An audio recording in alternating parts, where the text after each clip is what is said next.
Welcome back to the Growing Band Director podcast. This is episode number 206. I'm here with Tim Hendrix from Bentonville High School in Arkansas. Tim, how you doing? Been great. How are you? Beautiful. Thank you. Tell us a little bit about the Bentonville program. Bentonville High School, Bentonville, Arkansas. Most people would recognize it as like the land of Walmart. This is where Walmart headquarters is. But Bentonville's about 3,600 students, about 320 in the band program. We serve four concert bands, two jazz bands, a color guard class, and marching band that's purely after school. What I love about our program is our students are like completely bought in. Another thing that we do is we do concert band year round, which I absolutely love. I love the fact that like October 6th, like we're gonna have our first concert in our auditorium. Everybody's gonna get in their tuxedos and it's just gonna be awesome. And then just a couple more days we go and do a contest. So Mhm. I just love that about our program. We have an awesome parent organization, parent support. One of the things that we do as a program that I wish more programs would do is that we open up everything that we do to our families. And this was like when my own son and daughter got a part of like soccer league, like we would go to these practices, right? And there'd be like tons of people watching their kids play soccer. It was not entertaining, but there would be so many people there. And I thought, man, this is what we need to do. So on Tuesday nights, like we open our stadium rehearsals, we open that up to our parents and friends and stuff to come watch us rehearse and things like that. And that's really has energized our program and gotten a lot of community support. So like when we have a Tuesday practice, I'm not kidding when I say there's 500 or 600 parents there and family members watching their kids rehearse. And that's pretty cool when kids play really well or they do really well and they cheer and things like that. So I think any kind of thing we can do like that that's something I love about Bentonville in our program. I love that. We will get right back to our content, but I wanted to thank you for being such an amazing band director, that you're taking your time and listening to a band director podcast. There's many options out there, and I appreciate you very much taking in this content. I hope that you understand that your students are very lucky to have you as their band director, that you're continuing to grow, and that they are going to benefit from your improved skills as a band director. You can share this episode with any band director friends or other music education friends who can learn from this content, because good pedagogy is good pedagogy. And if you could take a moment and go to thegrowingbanddirector.com, and you'll be able to sign up on our Patreon platform to give at least $5 or $3 a month. And it helps the content continue to be created for you to help our profession grow. Let's go back to our scheduled episode. Before, when we were talking off air, we were talking about some advice for band directors, and we were talking about being like the band director dad, as well as kind of doing both hats. And we were talking about scheduling with kids, and like how we need to be a little flexible and things. So I want you to tell people what you were talking about. Oh, well, yeah. So, I mean, like kids now are different than the kids were in the 80s and 90s where most band directors grew up in. Like, and the expectations of students then are completely different. Kids now are so much more busier. They're so much more involved, and they're involved in their communities and they're doing the right things. We have a very much a program decision is to be as flexible as we can with student schedules. Of course, we want our students here, but if it's something that they're taking opportunities or they're getting opportunities that exist outside of this program, that's great. And it's one of those things about, I think a lot of people use the word commitment, but they only mean only committed to the one thing in their life. Yeah. And it's like, but commitment is a very like I think about in terms of our own family dynamics. I'm committed to my band, but I'm also committed to my family, right? And that's a dynamic that's completely different than my band family. And we have to be aware of the demands of our schedule and be lenient where we can. So yeah, Yeah. that's Yeah, you're right. And there's a difference between a kid saying, "Hey, I'm not in rehearsal today because I'm going to the mall," exactly. and, "Hey, when I do this, I'm going to miss this week because of," you were Yeah. talking about a student who was traveling to Nepal and missed your entire camp, right? Yeah. And guess what? They're on the field and they're doing everything and they're doing it at the same high level as the students who left or right. And they feel the respect from you because you're understanding all that. Like, if Not anybody said, "Tim, will you choose between your family and your band?" Well, first of all, you choose your family, but secondly, and you'd never have to be asked that, but why? You don't just don't need to. Yeah, right, exactly. And like, and the thing about it is, and it's not to say the band camp's not important. For that student, we knew they would be able to catch up. So it's like, why will we not want to provide those opportunities for Yeah. them? Like, and once again, it's your commitment. Commitment could mean like, hey, I'm not going to be here for this, but I'm going to do everything I can to catch up so I won't be a hindrance. You know, Mhm. what an important lesson to learn there about personal responsibility. Like, hey, I won't be there that week, but I'm going to make sure I get all the things from my section leader that I missed, and you're not going to know that I wasn't there. I mean, I am that's kind of the mentality we push for. That's great. I'm going to put a little UDB plug in here just because my daughter just went through this. She missed some of our camp because of a camp she goes to, but she was able to go to the parking lot with the UDB app, and she was Yeah, able to learn all of her dots and be able to see it in motion. So then when she went for the first day, now it's not the same, right? right. It's so much easier with everybody than it is by yourself trying to memorize stuff, but that app helped her so much. So That's awesome. That's yeah. awesome. Great. So I remember connecting with you when you were leaving with your family to Hawaii, right? Which is my parents actually still live there. I've been there a bunch, and I remember seeing. I don't know why I saw that. I don't know if that's how that came up, but like it was at the same time that you presented. You said you had just done a presentation, and that's kind of why we connected because I thought this was a great topic for everybody to hear about. Am I correct? I have this written down: 1% better, small habits for big changes. Yeah, exactly. Great. So like where did you start with like why did you create this presentation? What's our overarching thought? Oh I mean, it really goes back to my childhood. My father was in business, and you know, I think I grew up with a Dale Carnegie book around and stuff like that. But it was really about influence, and but it was also about he. My father would always say this saying that you make your habits, and then your habits make you. And if you hear that enough, it's going to stick with you. So I was always a student who was interested in really focusing on how was I approaching something and how was that leading to my success. So that's really where it came from, and that's kind of how I've approached everything in my life is try to build good habits and good systems to achieve something. It's almost like people who are trying to get in better shape, right? Right, They might say, I want to lose 70 pounds, right, rather than the person who says, let's create some habits around how I eat and how often I exercise and what types of exercise I do, and forget about the end result and just do the little things. And then that's going to take care of the big things. right. And there's so many, yeah, and obviously we'll get into it, but like that whole notion of goal setting and how that happens is we usually have it completely backwards. Yeah. So yeah, that's it's just one of those things for me is just habits has been just something for me that like yeah, building those systems and putting them in place and just continuing to strive to be the best version of yourself is really what it comes down to. Excelsior Music Publishing is proud to sponsor the Growing Band Director podcast with a roster of imaginative composers, including composers who have been featured on this podcast, such as Carol Britton Chambers, Laura Estes, and Tyler Arcari. Excelsior Music Publishing provides new music for concert band, jazz ensemble, solo and ensemble, as well as books and resources for all levels and occasions, including a large and festive selection of music for your fall, holiday, and Christmas concerts. Find your perfect next piece at excelsiamusic.com. That's EXCELCIA music.com. Right. What's the John Wooden quote? Like, I know I'm not as good as I should be, but I want to be better than I was yesterday. Like, the only comparison is not your band of 275 and my band of 85. Of course, we're in Right, completely different towns. Everything is different, but it's right, about, is my band better today than it was yesterday? And is your band better yesterday than it was today? right. And yeah, and plus, especially being a part of a community that's music, where it feels like it's really big, but it's super small and everybody's connected in some way.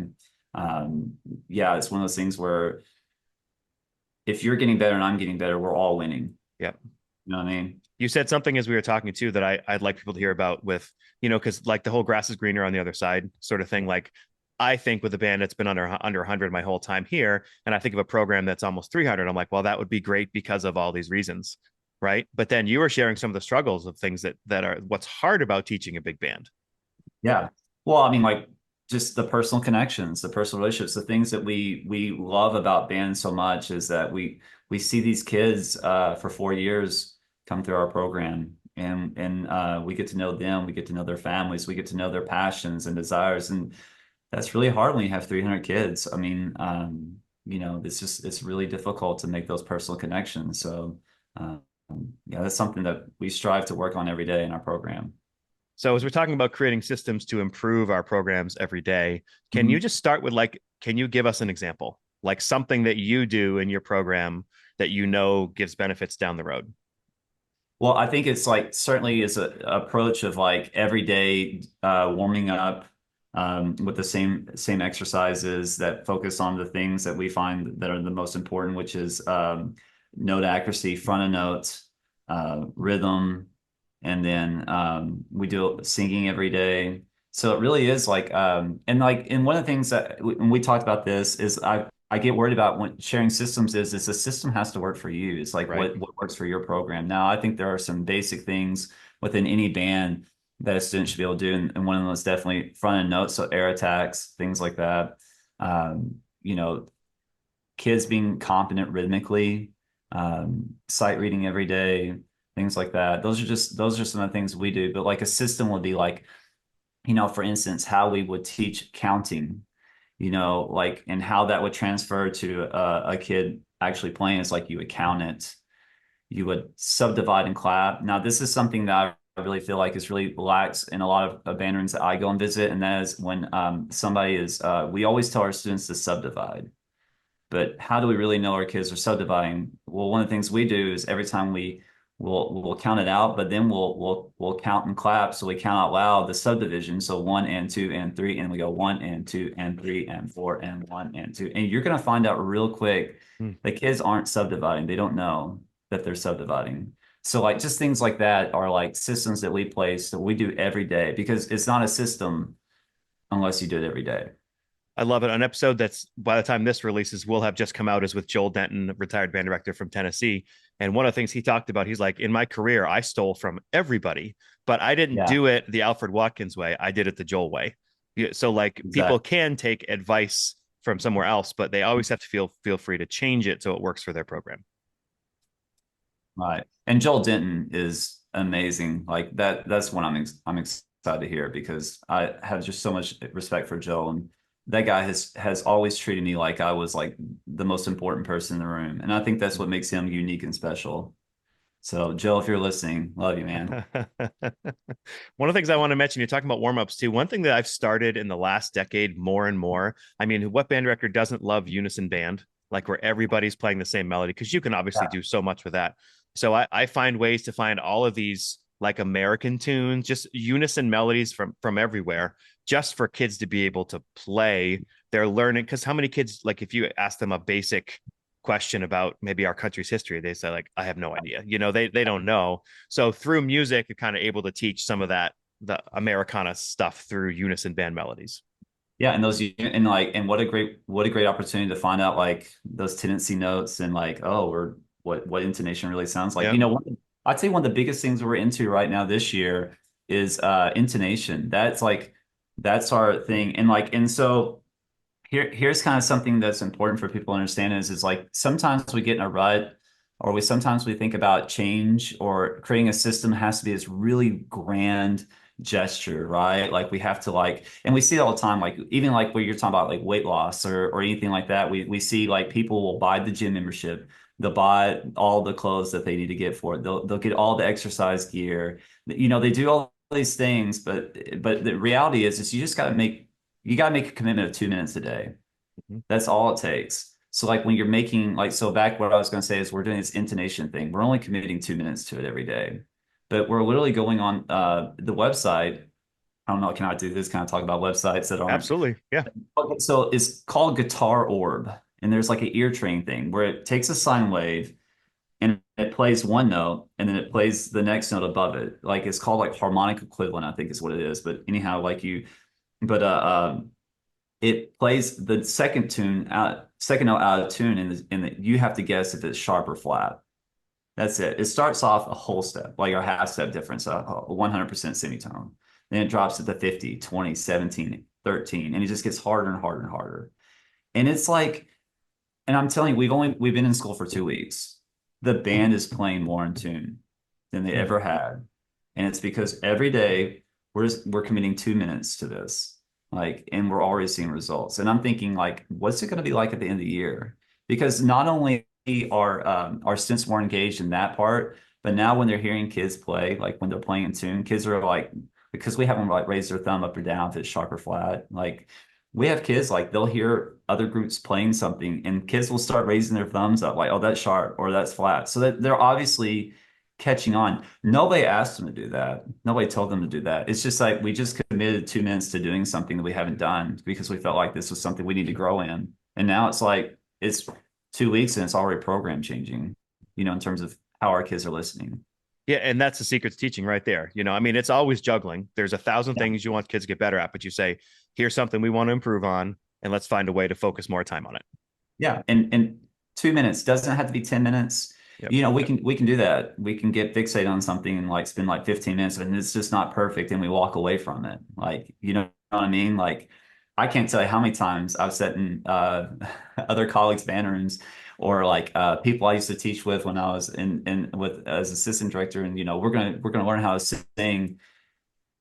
They get 1 week into it and they give up on it. You know what I mean? Like it's just like because the kids aren't doing it at a high level. And that's the thing is like this is also something I think teachers do, especially music teachers. We take it so personally when a kid fails. Mm.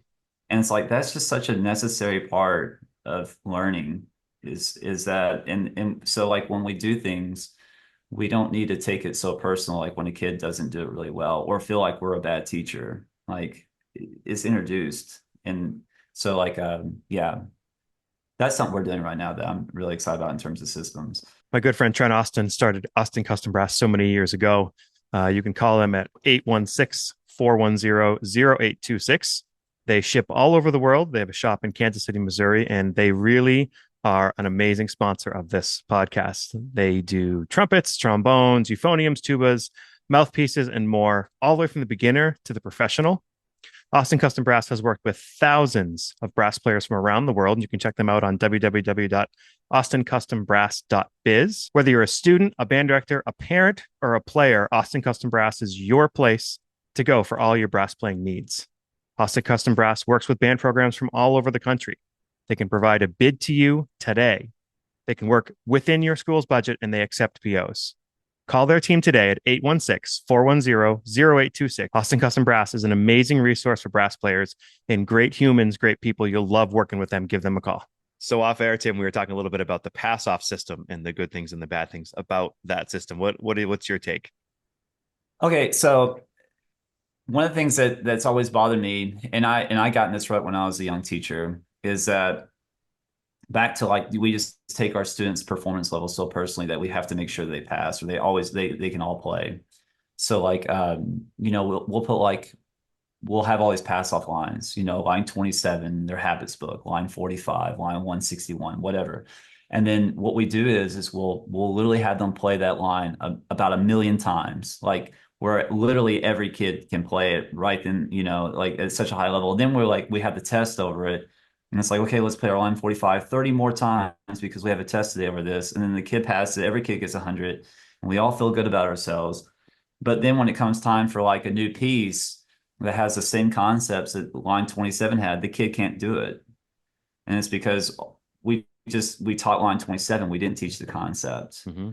Like, and that's where I think like habit systems, things like that can be built into where like you can teach a national progression of like how do we learn these concepts and how do we test over these concepts and like and let it be on the kid, let it be on the kid in terms of quote unquote pass or failing. Like, And failing's important. absolutely it is. Yeah. I mean, I don't know about you, but I learned everything from my failures. Success rarely taught me anything. You know what I mean? Actually, Yeah. sometimes success in most cases, if I wasn't careful or cognizant of it, it would just inflate ego. Mm-hmm. But I So certainly never. So it's funny. I'll share sort of when we do rhythmic sight reading, like a rhythm drill. Yeah. The way we've done it, it's kind of in a 3-part system, and it's so funny because like the way you said it, I want to incorporate that somehow with what we do. We will have them shoot. We haven't started that this year. What are we doing? Now I'm forgetting how we do it. First thing we'll do is we'll count it, right? Hmm. And we'll start with rhythms that they understand. So it's like the 1, 2, and 3, 4, and whatever. They count Right. it, and then we always have a backing track going, so it's like kind of a fun way to count it or whatever. And then the second time through, we'll do what we call whisper counting or wazoodling, where they're just they're like mimicking the tonguing and probably using their embouchure or whatever people call that. Yeah. And then the third time, right, again, directly through without stopping, then we'll have them play it on a fixed pitch. And if they're really advanced, usually then we'll have them change notes or whatever. But we kind of do the systematic approach where they're counting it, whisper counting, so their tongue is working, and then they're playing it directly as they go through on a fixed pitch. Now I know that's not revolutionary, but that's what we've No. done, and I'm wondering how we can get in the subdivision part of that as well. Right. So yeah, so we count it, we subdivide it, we then we say it with note name. And that's where we try to incorporate singing. We don't tell them to sing it. We sing it with them with the note, and then they kind of pick up on how to sing, when they see the line. So you And have lines where the notes change. It's not just a rhythm. right, right. Yep. And then we airplay it. And that's like okay, this is your chance to do it without making a sound. And then, okay, we're playing it. Let's go. And I mean, those 5 steps every time. So, and that's kind of our system. Like I said, that's a long, there's people who are like, I have no time to do that. I mean, just 2 minutes, like that's all you got to do Mm-hmm. is 2 minutes of it. And the concept's there, like you went through it, and everybody learns something differently. So like with those 5 that we do, hopefully somebody's picking it up somewhere, the rhythm part of it. Mm-hmm. But I mean, we So do we do do lines like I mean like a Rhythm 101 book. You remember Rhythm 101? Have you ever yep, used that? yep. Oh, still to me is like one of my favorite books. I still love the Tips book. Like I don't know if anybody remembers Tips, TIPPS. I mean, there's some beautiful chorales. The Friarships in D flat major is probably one of the best band chorales in the Tips book. So TIPPS, tone intonation, phrasing, something and something. I don't know. Hmm, Great book. cool. Um, Do you have any tips for creating systems? Things that we haven't discussed yet? well, I mean, like so. The first thing you need to ask yourself is what do I want my band to be? Like, like when I think about a student who comes in my band room, what do I want from them? Like, what do I want them to be able to do? I think anything is like you're thinking about the end in mind. And then you build the blocks that gets you there. And this is a thing that I think a lot of people get weighted down. It's a tedious thing, like to think about your program in that way, like what is the natural progression and things like that. So, it's one of those things where you just kind of have to build a plan around it. You have to with the thought of the end in mind. And then you have to commit to those things that you want to do. And you can't get bogged down with, oh, I got a concert next week, or I got, we have contests in 2 months and I don't want to get, I'm afraid I'm not going to get a one. So now let's all these things that we tell our kids are important, let's abandon those things and let's just work on the music. And then the whole idea and the goal is that if you incorporate these things every day, like when it gets to the music, it just kind of plays itself. That's kind of the idea. Yep. And you mentioned the 2 minute rule already. That's devoting 2 minutes to something every day will improve. Yes, exactly. And you'd be surprised how like kids catch on to those things and they kind of start living their lives like that. They start thinking about things and like that. Like I mean, I've had kids come up to me and be like, "Oh yeah, yeah, I did my 2 minutes on this," and most people are like 2 minutes, like you're not gonna like. Well, I mean, 2 minutes is more time than what was previously brought into it. You know what I mean? Mhm. Like in hope that the whole goal is that if a kid spends 2 minutes on it, they'll see improvement. And then what do we do? Like we can't help it as a human when we start seeing progress in ourselves in something, we spend more time on it, Mhm. right? We spend more time on it. So Like that's the whole if somebody said, I want to do 50 push-ups a day, right, and if you can do push-ups, that's about 2 minutes, like you're just kind of doing it. right. That doesn't seem like a lot, that 2 minutes, but obviously that's gonna build up to a lot. Well, I remember, I'll give an example. One year I started the year saying, we always do all this warm up stuff. And for me, I can never do enough warm ups. Like I want to warm up on warm up on warm up. And you turn around and you're like, okay, we're warming up too much. We're just doing Right. exercises. So there's that balance of I want to do a warm up that is effective every single day, that hits the Right. things we want to hit every day. I've Right. also watched in person many programs around the country who do the exact same warm up every day for 4 years. And the Yep. kid is checked out and they're not really warming up mentally. So then I don't know, about a year ago, I forget what episode it was. I had Peter Boonshaft on, and one of his things was all about making music and training them to watch the conductor from the first note of the warm up. So Right. that was my thought. It was okay this year, and I forget what year it was, but this year I want to do more of that, intentionally having them be part of what I'm doing and me part of what they're doing from the very first of the warm up. So that means we might have done less of some other stuff, but I found that they followed the conductor, and our relationship was far better from a musical standpoint that whole year. So Dan Ross, God rest his soul, was the elbow professor at Arkansas State University, where I went to school. And Dan Ross, I remember his influence on me was in I had some my daughter was just born when I was in college. So and I was in the military before I went to college. So I'm like a 26-year-old Mm-hmm. in finishing my undergrad. And and he said to me, when you play a scale, you must make it the most musical thing. And that is just something that has stuck with me. So like when we play scales, it's not just turn on the med all the time, and it's not dum da da da da da da da, but it's like do re mi fa sol la ti do, and like tons of music. And you would not believe just that little exercise right there gets kids like, oh my God, I Yeah. love a scale. Because I mean, it's just such imprinted in us and who we are as people about, just we all kind of hear a scale. And then but just I think that sometimes it's like taking like those mundane things like a scale, a thirds and arpeggios and things like that, but turn them to something musical every once in a while Mm-hmm. makes big, big differences in your rehearsal. I'll quote a teacher who just retired in my state in Maine. Her name is Jean Quinn, and she was doing. I know you're a big Granger fan.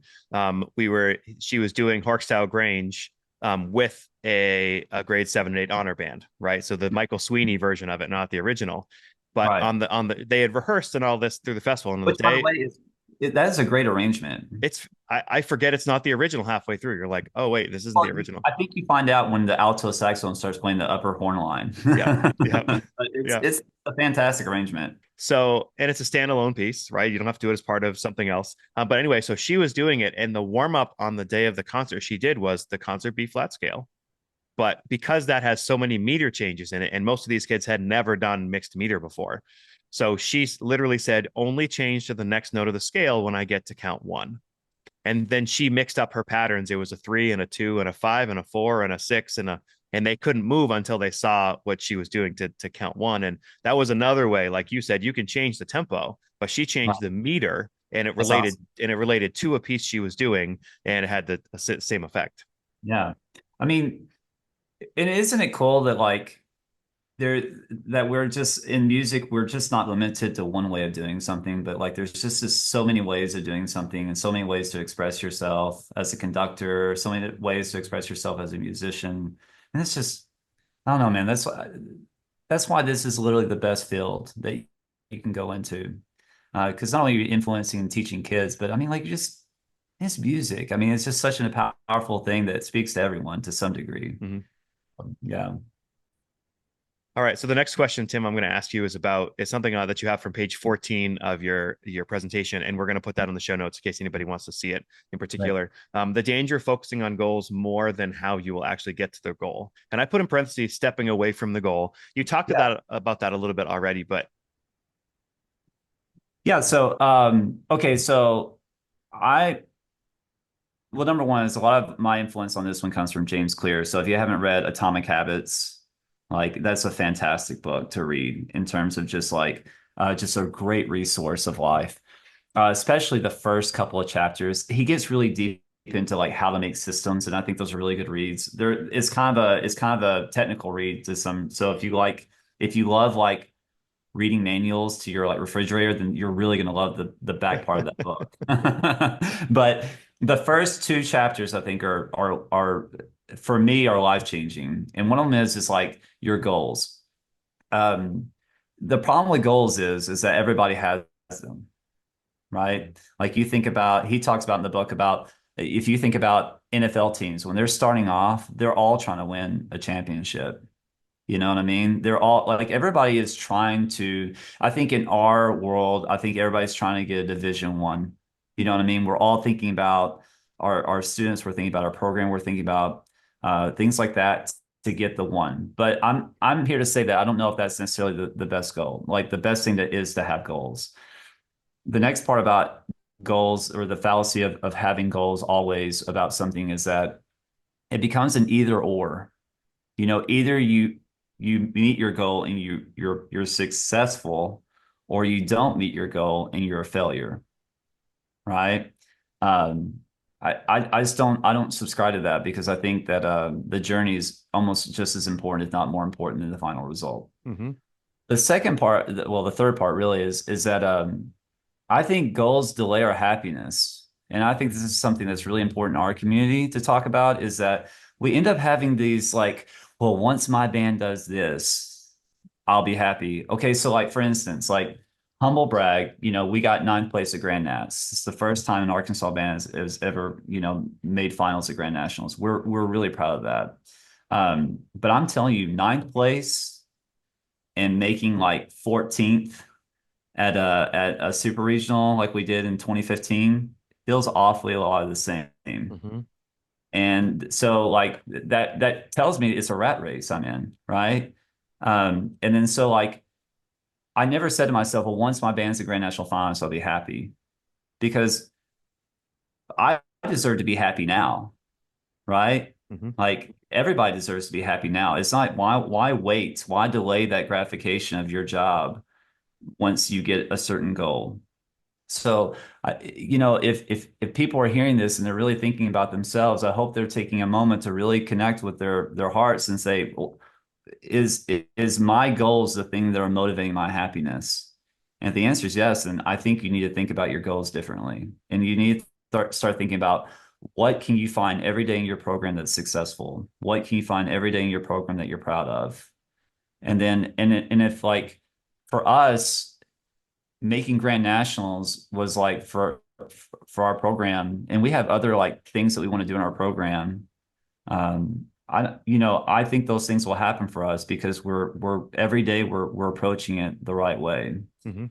and we're not putting that undue pressure on our kids or anything like that. And then the next thing about goals, I feel like having a goal is about competing with other people, and like having a system is about being in competition with yourself. So like if you go out there and you're thinking about how can I do my job to the best of my ability, how can I make impact, and that's what you're focused on, the other things are going to happen, right? They're going to happen. It may not happen overnight because I am talking about a longer game. I think anybody can take shortcuts for their goals and end up getting the results they want, but I think they would in the end they would have to work a lot harder to get there, or they certainly left gaps in their students' education if they did it like that.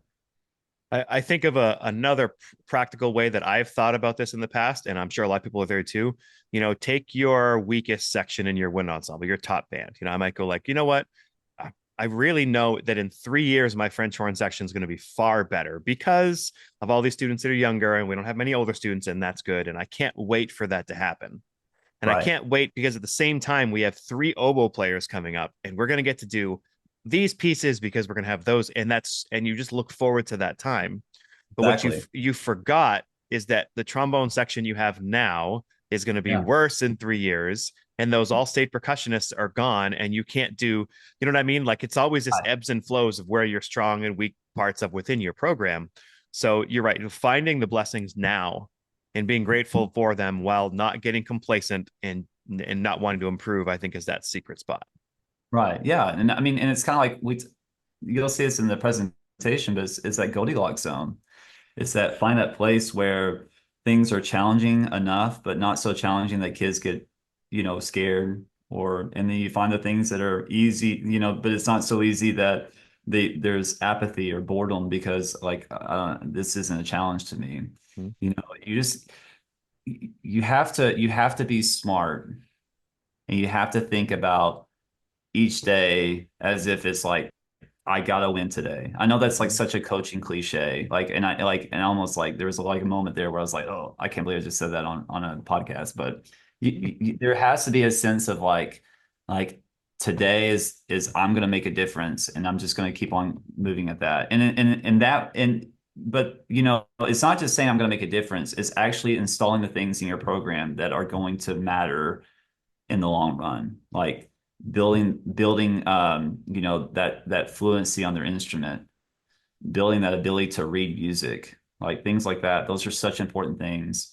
And There, like I found always like one of the best resources to find out what I need to be working on is talking to my college band director colleagues and just saying, hey, what is something that comes to you that you feel like, man, we just don't do a good job on? College band directors will talk. They will tell you everything, everything that's wrong. one thing that helped me a lot in this, I mean, I think I've always taken that approach in my program every Yeah, day, every hour, so we're trying to improve because that comes from being a good rehearser of a band, right? If you've learned in college how to rehearse a band effectively with proper pacing and all that, you just explode that out to your whole day, then your whole week, then your whole career. And like you just, you have that approach. To me, one right, thing that really solidified it was parenting.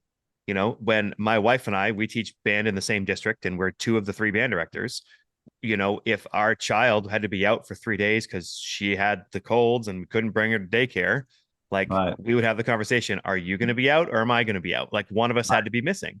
And I Mhm. might knew that if it was a huge week in the middle school, which every day is a huge day in middle school, just like high school. So, Yeah, that's almost a silly question, but I knew I might have to miss all of next week for something family wise that I can not control because I'm right. a dad now and I'm responsible for this little human, right? So then I needed to be proactive and effective, knowing at any point I could miss time, and I want to make sure we're prepared for what's coming up should that happen. So that Right. that parenting piece of it was always huge for me as well. Yeah, and yeah, and I think that just kind of brought image to me. Like if you're a teacher and you're thinking about your lesson plan 30 minutes before you're teaching the class, you need to reassess how you're preparing for students' success. You know what I mean? Like I I think that's the biggest thing right there. Yeah. Like you have to be a planner in order to be Yeah. I think a successful person.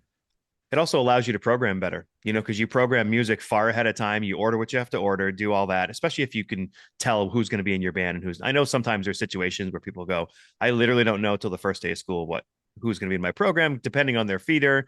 Some people also say between this grade and this grade, kids change so much. So I can't, I have to, especially in the younger grades.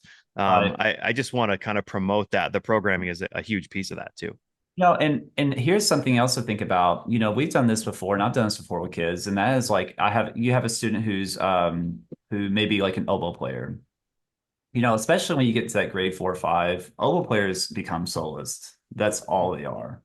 And then so you might have a player who is like just not there yet. One of the things I will do to them is I'll bring them into the office, and I'll give them a piece of music, and I'll say, hey, this is something I'd like to do. I think this is going to be a challenge for you. I'm giving you this music now because I want you to start thinking about the skills you need to do this. And we will sit down and literally figure out how do we need to get there. Mhm. Because I think one of the biggest things is we should not avoid our students' lack of ability. Like we should always be in a growth mindset to say, hey, you can get better. Because I really do think that that's the most important thing in teaching is that I do not subscribe to a fixed mindset.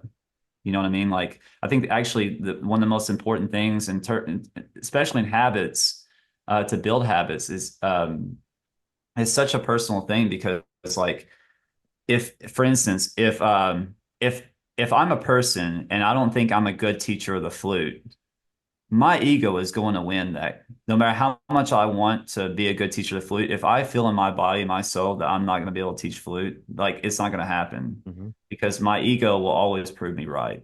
You know what I mean? Like that's just like it's the funniest thing, but like even when it's to the detriment of us, if that's who we believe we are, we'll just go along with it. So like one of the things that we have to do in like in terms of like in education or like in creating any good habit, this could be like anything. This could be like I want to stop smoking or something like that. You have to start changing your identity. This is actually something that I kind of dealt with, and it's really funny because James Clear talked about this in Atomic Habits. But I used to smoke, and when I stopped smoking, one of the things that when somebody would ask me if I want to have a cigarette with them, I would say something to the effect of, "No, I'm trying to quit." And they would it always led to, well, come on, one's not going to hurt you. Like even like as a 20-year-old male, I was just like still getting that peer pressure, right? And Mhm. then, but it was interesting when I made the connection and told people that I'm not a smoker anymore. Like that was like that change that I needed to have. Like, so when they offer me a cigarette, I say, "Well, I'm not a smoker." They didn't say anything else to me because I identify as not somebody who quit or was quitting, but somebody who just didn't do it. Yeah. And that's the same thing. Like in anything that we do, like I think the most important thing when we're making changes to our habits or we're trying to create systems, we have to make sure they're congruent with who we are as people. And we have to make sure that there is something that we can actually live up to. You know what I mean? Because Mhm. then it's just going to be a fad that's going to happen. It's kind of like somebody who's trying to live a healthier lifestyle. It's like I'm not trying to lose weight. I'm a healthy person. Like it's kind of thing those types of things in which we have to say to ourselves to get ourselves to believe it because I think that's one of the biggest cruxes of students is like, oh, I'm not a good counter. Like if they buy into that, it's over. So like going back to the growth mindset and the players, like we should always do something that challenges our students and not try to avoid the problems or the issues they have, but actually try to do something that's going to almost kind of give them a sink or swim kind of moment to where and then make sure that we're there to catch them so they don't drown Mhm. because you don't want to do something where a kid is challenged and they don't meet the challenge and then all of a sudden they're turned off on the program. You don't Mhm. want to do that, so it's got to be very much a journey of success. But it's got to be about their success. It can't be about, oh, well, you couldn't play the part, I guess you're not good. Like, Yeah.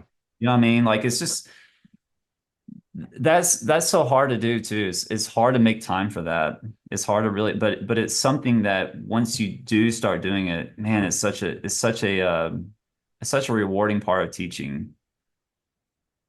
One of the things that happened to us last week, we were this is may seem like a kind of a tangent, but we're doing a jazz ensemble gig in the community.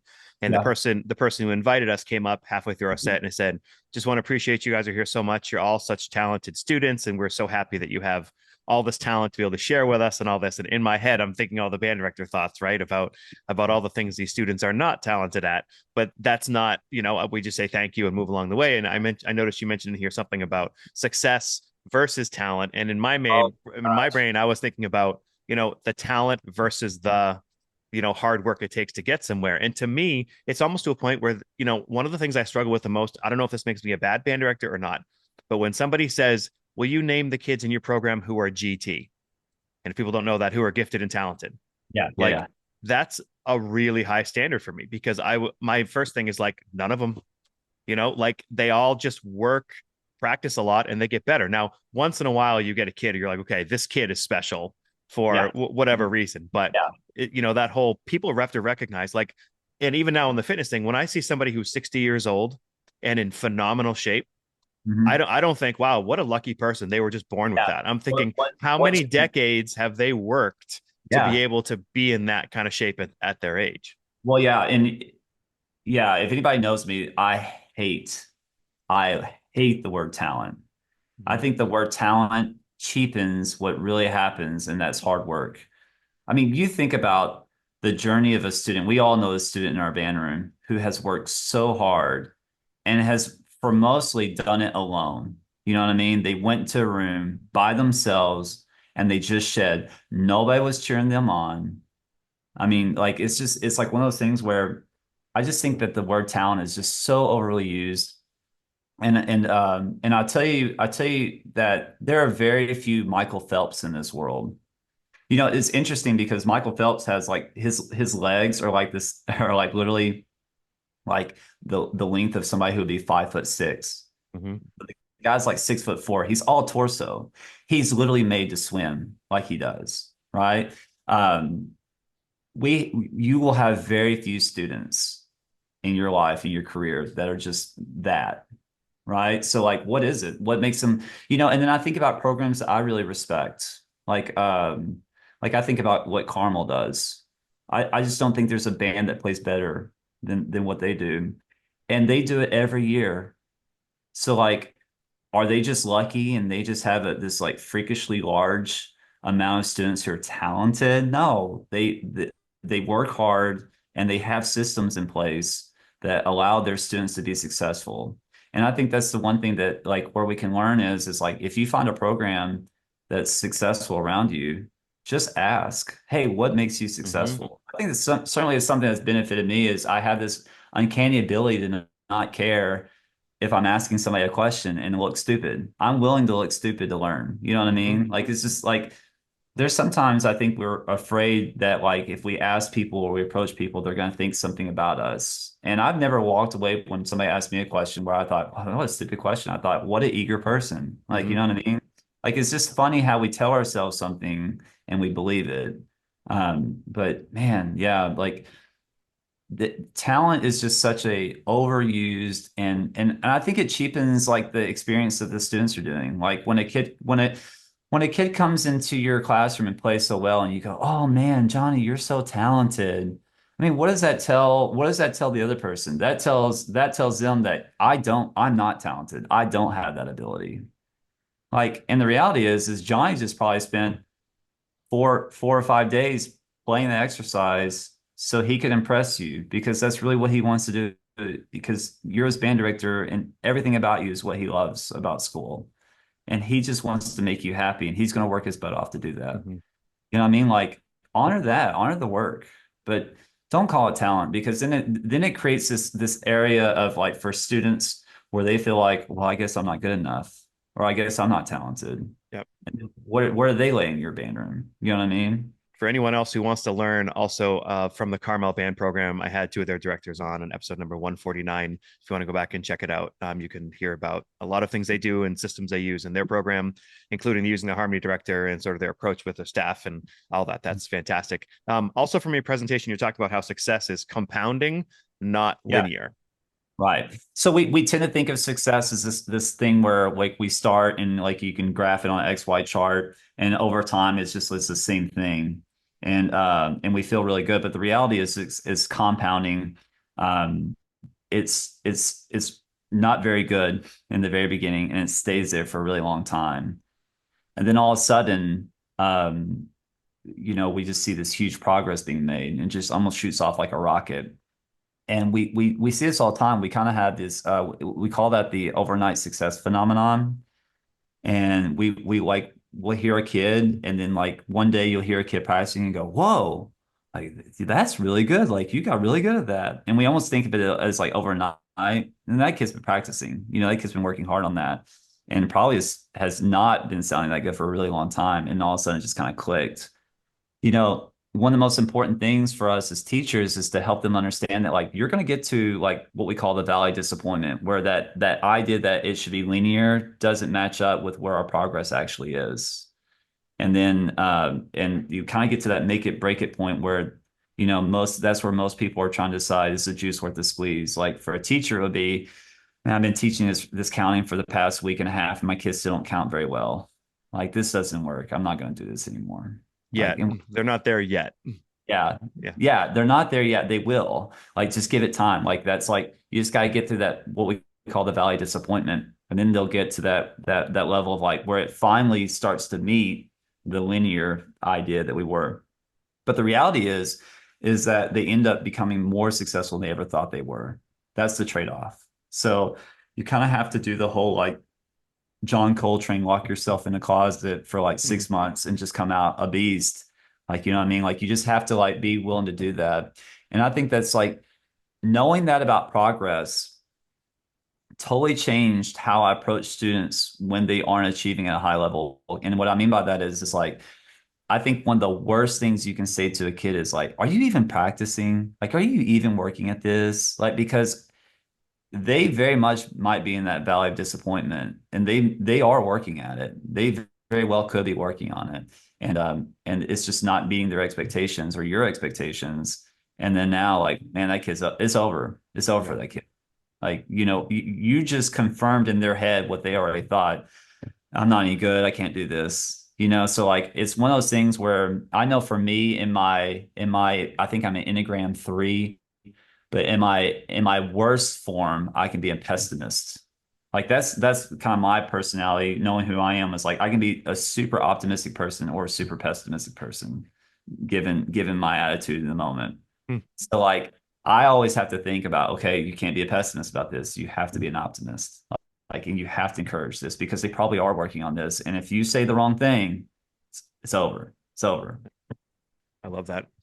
Tim, thanks so much for the time. I want to end with just talking about a composer that you really like. We talked off air a little bit about Granger, and obviously, when people answer Granger about a composer they really like, I think it's a really important answer because, first Yes. of all, I think a lot of people write Granger off because he's not new. The music is quote unquote old.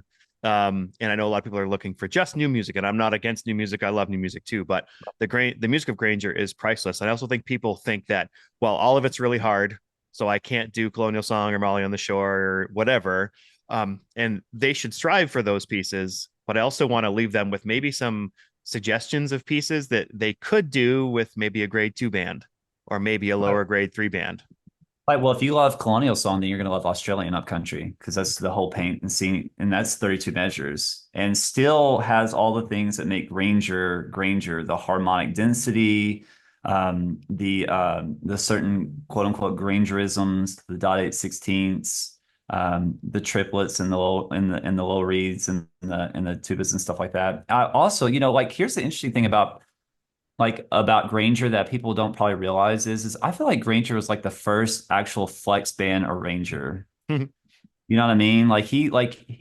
He writes parts. I grew up in a small band program, 35 kids, Nelton High School, in Jonesboro, Arkansas.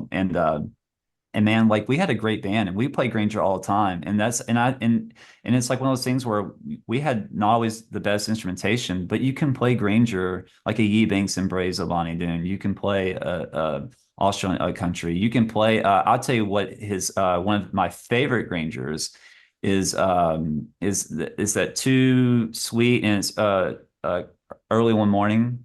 Mm-hmm. Dum da da da da da dee da dee da da da da dee dum. That's a beautiful song.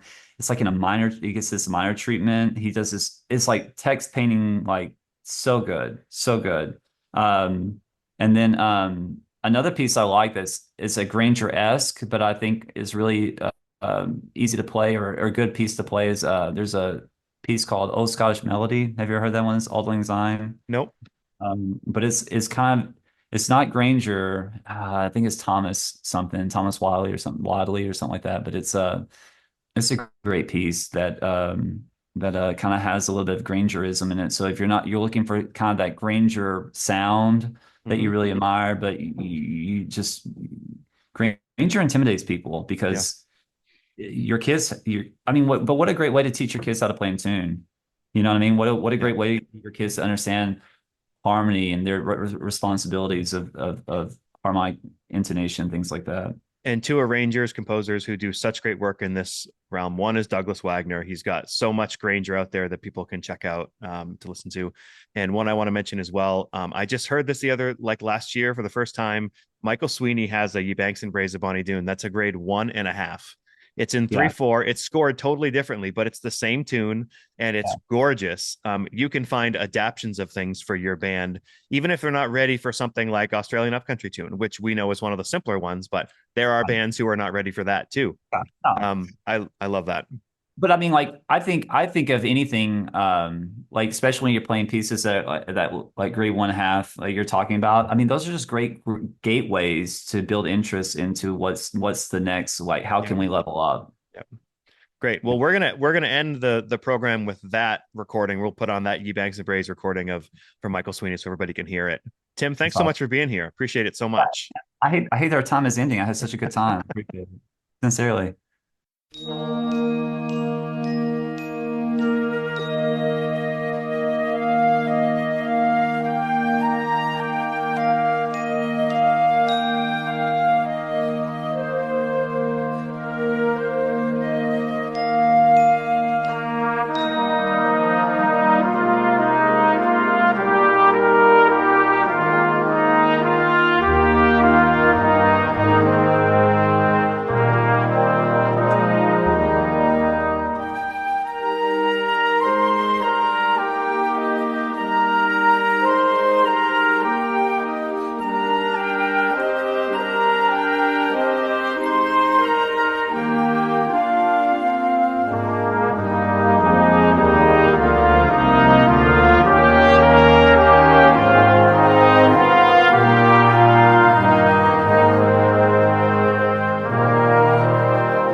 We sincerely appreciate you taking your valuable time and listening to the Growing Band Director podcast. Your students are very lucky to have a band director like you.